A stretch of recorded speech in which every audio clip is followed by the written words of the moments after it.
Welcome to Namdev classes. Namdev classes के YouTube platform पर आपका स्वागत है। डिस्कस करेंगे आज हम बुंदेलखंड के पठार को।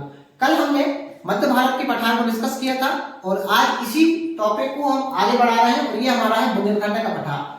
बुंदेलखंड का पठार हो, मध्य भारत का पठार हो, मालवा का पठार हो, रीवा पन्ना का पठार हो, ये सब पठार जो आते हैं आपके ये आते हैं मध्य भारत के क्षेत्र के अंतर्गत। क्लियर बात है। तो आज हम स्टार्ट करेंगे बुंदेलखंड के पठार को। इस पठार में हम आपको बताएंगे बुंदेलखंड के पठार की बहुत ही महत्वपूर्ण और रोचक जानकारियां।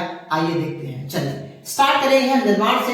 सबसे पहले हम आपको बता दें कि जो आपका बुंदेलखंड का पठार है ये आपका बुंदेलखंड का पठार है। क्लियर प्यारे बच्चों, ये जो दिख रहा है आपका ये बुंदेलखंड का पठार है ना। और इसका जो निर्माण हुआ है वो हुआ है प्री कैम्ब्रियन युग। ग्रेनाइट और नीच चट्टानों से इसका निर्माण हुआ है बुंदेलखंड के पठार का। आगे देखिए आप इसकी स्थिति। तो प्यारे बच्चों ये हमारा है बुंदेलखंड का पठार और ऊपर है हमारा मध्य भारत का पठार। यहाँ पे हमने कल आपको पढ़ाया था मध्य भारत का पठार।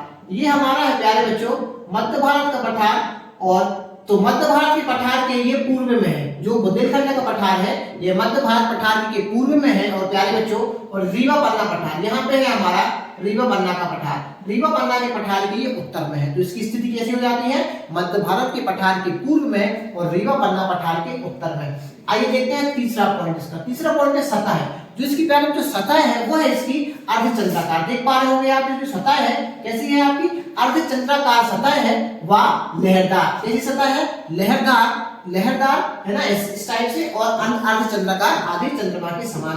बात करेंगे प्यारे बच्चों हम इसके ढाल का।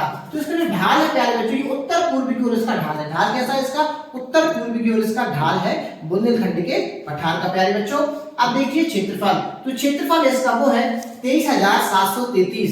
कितना है, 23,733, जो 7.7% को कवर करता है पूरे मध्य प्रदेश के पठारों में। ठीक है। अब बात करेंगे हम जलवायु की प्यारे बच्चों।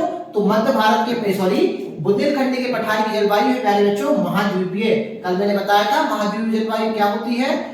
महाद्वीपीय जलवायु वह होती है जहां पे गर्मी में ज्यादा गर्मी और ठंड में ज्यादा ठंड रहती है। आगे डिस्कस करेंगे हम वर्षा में। तो मध्य भारत के पठार में कम वर्षा होती है ना।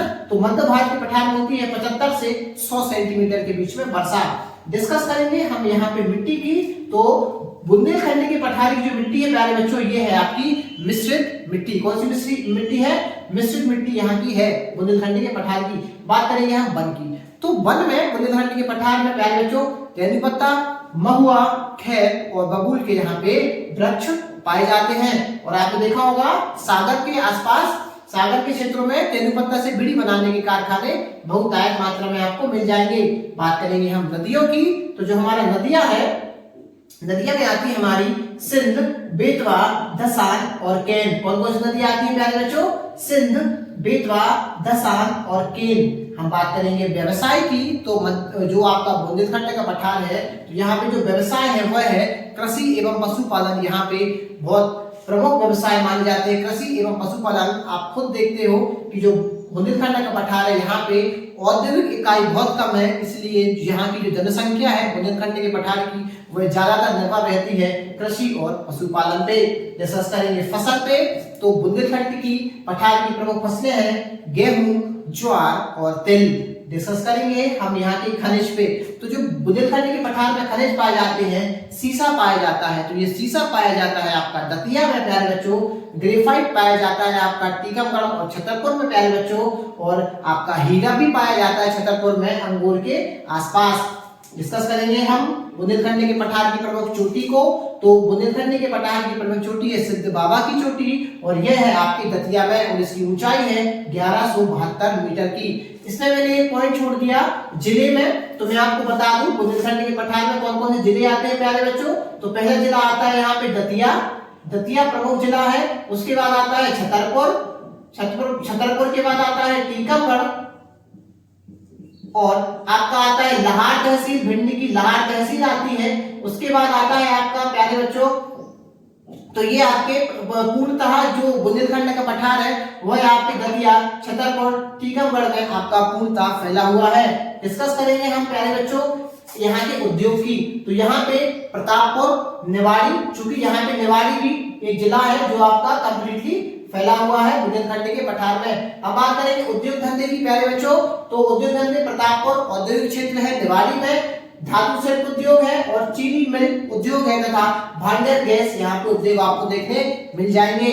हम डिस्कस करेंगे पर्यटन की, तो बुंदेलखंड के पठार में पर्यटन आप काफी मात्रा में पाओगे। बुंदेलखंड का जो पठार है यहाँ पे पर्यटन की दृष्टि से ये पठार काफी आपका देखने को मिलता है। आइए डिस्कस करते हैं। तो पहला है आपका पर्यटन में दतिया का किला, दूसरा है आपका गुर्जरा अभिलेख या अशोक का अभिलेख है, फिर आपके सोनागिरी का जैन मंदिर आपका दतिया में है, पीताम्बरा पीठ शक्ति पीठों में से एक प्रमुख पीताम्बरा पीठ आपके दतिया में है। दतिया में आपका रतनगढ़ का किला भी है प्यारे बच्चों, जहांगीर महल आपका रामलला का मंदिर ये आपके ओरछा में है और ओरछा जो है आपका बेतवा नदी के किनारे है। और वहीं खजुराहो भी आपका प्रमुख स्थल है और ओरछा और खजुराहो इन दोनों को वर्ल्ड हेरिटेज साइट अर्थात विश्व धरोहर सूची में शामिल किया गया है।